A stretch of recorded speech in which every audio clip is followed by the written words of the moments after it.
Next on Worcester News tonight, a Worcester man faces a judge after police make a gruesome discovery in the basement of his home. Plus, tall snowbanks around intersections are cause for concern in Blackstone Valley towns. Local police are warning drivers to approach with caution. Good evening and thanks for joining us. I'm Olivia Lemon. A city man appears in Worcester District Court this afternoon. Police discovered the body of a missing man in a shallow grave in his basement. A lot of questions remain about the man's death, and the victim's family says they have never seen the suspect before. Our Roslyn Flaherty joins us live now outside of court with the latest. Roslyn. Olivia, the victim was missing for more than a week when investigators found his body. He's a father of 7 and his family wants justice. Thomas Guerin is led into Worcester District Court, charged in connection to the death of Marcelino Moises. Prosecutors say Guerin moved the 68-year-old's body to the basement of this Penn Ave 3-decker in Worcester. The body of Mr. Moises was found in a shallow grave. Moises had been reported missing for more than a week. Guerin allegedly told police the victim had sold him drugs but had never been in his home. Prosecutors say Guerin had Moises' identification and had another man cash in his last paycheck. The proceeds of the check to the defendant. Prosecutors say the body had been moved several times before being buried. Moises' family was in court to show their support for their loved one. His girlfriend says she is heartbroken and isn't sure how the two knew each other. It's very hard. Guerin's defense attorney says his client has virtually no criminal history. The last time he was in court was approximately 17 years ago for a matter that was ultimately dismissed. And prior to that, I saw a number of minor matters. Moises' girlfriend says she wants justice and wants people to know his death is a big loss. To know that he wasn't alone, that he had a family, and the family is going to be missing him. He is held without bail and is due back in court this Friday. Live in Worcester, Roslyn Flaherty, Worcester News Tonight. Well, it's been unusually cold for March, and it looks like it may be a few more days before we reach temperatures in the 40s. Meteorologist Pamela Gardner has more on what we can expect over the next few days in a first look at our local forecast.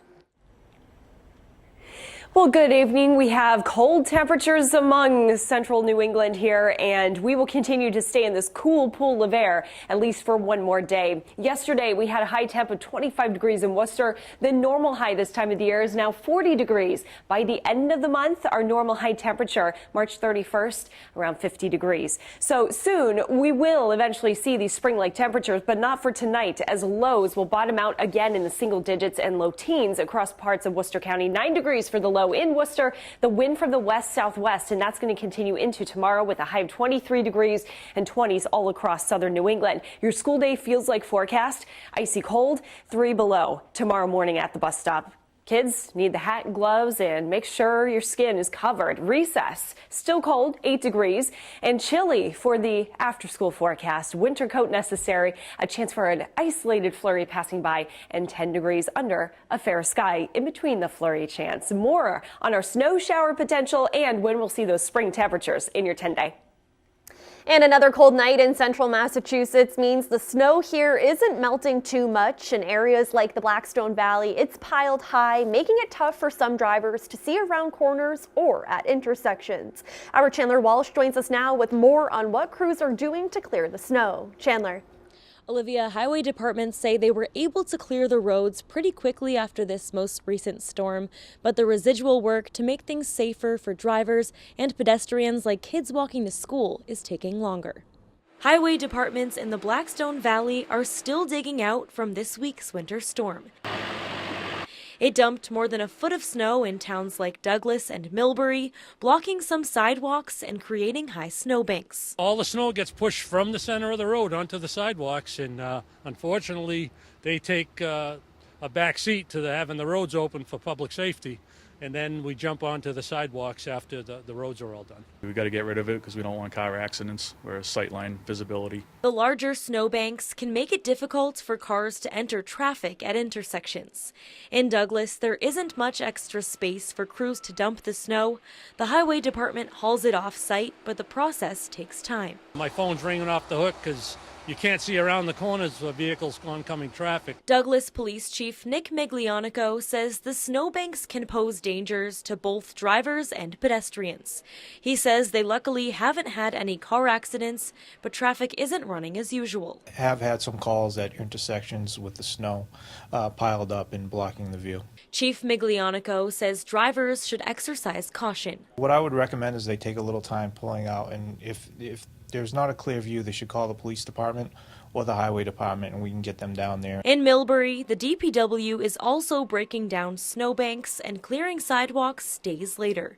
Supervisor Keith Caruso says when it comes to snow cleanup, it's a long and tough job. Same guys out there plowing for hours on end to the ones in the sidewalk machines after the storm's over, still clearing with no sleep. Millbury's Caruso says the Blackstone Valley tends to be a snow jackpot fairly often, so it's something they're used to. He says the snowbank and sidewalk issues arise anytime they get more than a foot or so of snow. Chandler Walsh, Worcester News Tonight. A rollover crash in Worcester slows down traffic on Route 20 this afternoon. The two-car crash happened around noon in the area of Southwest Cutoff and Westboro Street. Worcester police say the woman trapped inside of the car flipped on its side was able to walk away with no serious injuries. Crews were on scene uprighting the car and cleaning up the mess. The cause of the crash is under investigation. A gas leak in Millbury puts residents on alert Wednesday afternoon. The Millbury Fire Department and Eversource were on scene of the leak on Millbury Avenue. The fire department says 4 homes were thought to be affected, one with a dangerous gas reading above the explosive limit. Fire Chief Richard Hamilton says Eversource suspects there was an underground leak which got into the home. One neighbor who smelled the leak says he's glad he called it in.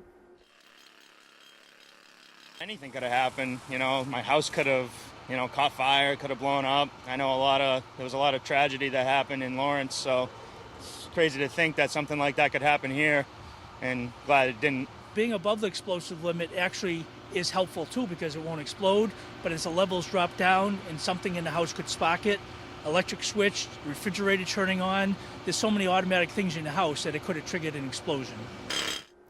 And the scene is now all cleared. All readings are down to a safe level. A Massachusetts congresswoman is pushing to lower the federal voting age, but some are wondering how young is too young.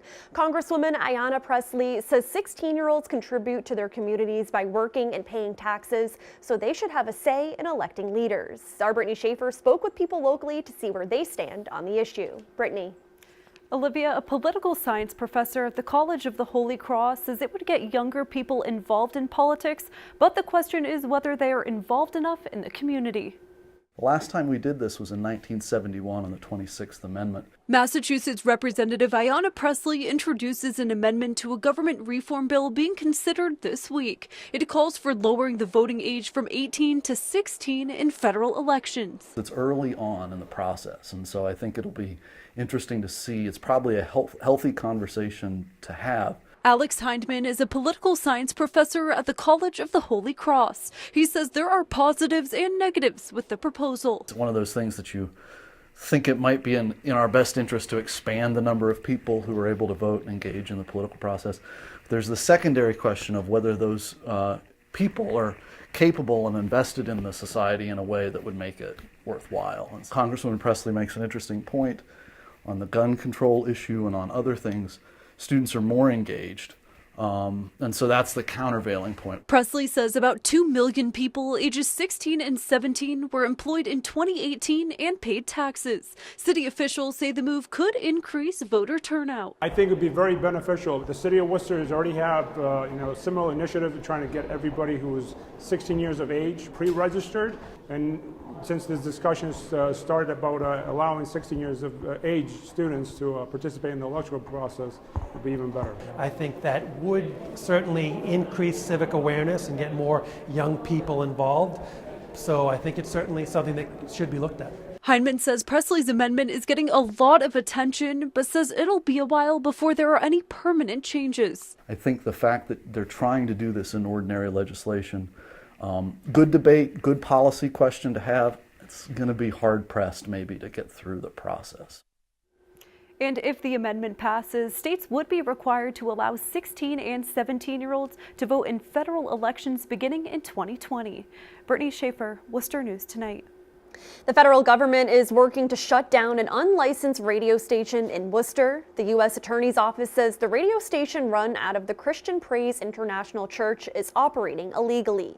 Federal prosecutors said head pastor Vasco Oberini was issued several warnings but continues to broadcast at the frequency 97.1 without a Federal Communications Commission license. The FCC says a licensed broadcaster and others have complained the pirate station is interfering with radio signals.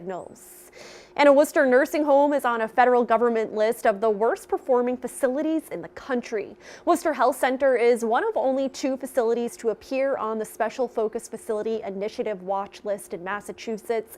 It's maintained by the Centers for Medicare and Medicaid Services. Homes are added when federal and state authorities find a pattern of deficiencies lasting longer than 3 years.